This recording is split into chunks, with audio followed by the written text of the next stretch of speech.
Welcome to another daily cinephile vlog.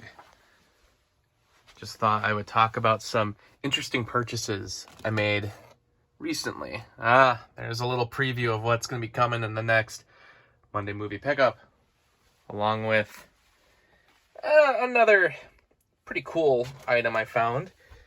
The Wizard of Oz on CED. There it is.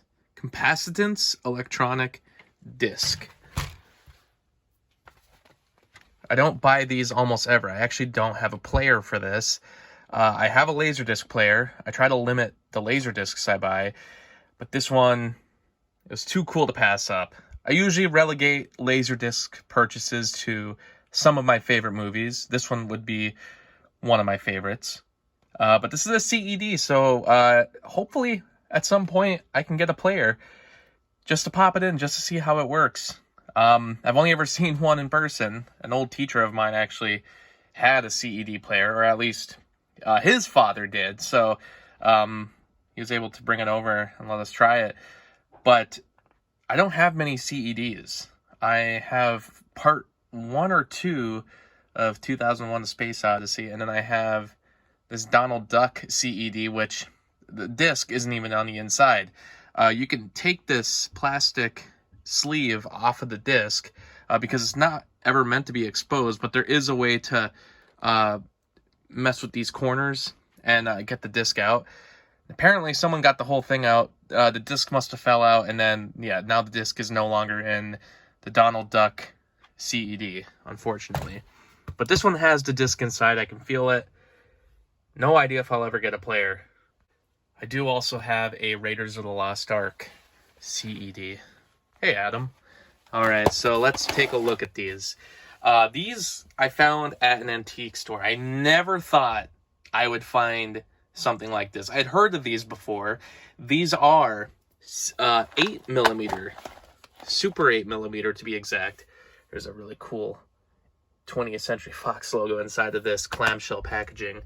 But basically, they would provide some scenes of the movie, not the entire movie, and they would put them on 8mm for people to watch at home. I don't have an 8mm projector. I only have a 16mm projector, and it's for silent film.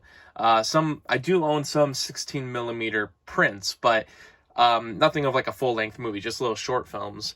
But these, you were able to buy them in stores, and yep, there's the other 20th Century Fox logo. And there were actually 2 made for The Empire Strikes Back. This is 17 minutes worth of movie. And the same is for this one. There's 17 minutes. I believe there were different versions released. There was one that was made previously that didn't have sound. There was just a silent version in black and white. Then I believe they made a color version. Then they made a color version with sound. This is the one that was released later that had color and sound. This one has the cantina scene and the destruction of the Death Star. This one doesn't even tell you which scenes it has. And it also doesn't tell you that it's a part 1. Part 2 of this is very hard to find. They never released an 8mm strip for Return of the Jedi in the US. Star Wars didn't make it onto VHS until the 80s, especially the late 80s. It was released many, many times, but these are some of the first releases of the movies for home video consumption. And like I said, I found these at an antique store. They weren't for like incredible prices. This one is actually pretty hard to find on eBay, with this cover anyway. So I'm pretty happy with finding these. It'll be cool to have a player for these at some point just to check them out, especially to see how that sound works, given that it's color and it's in sound. And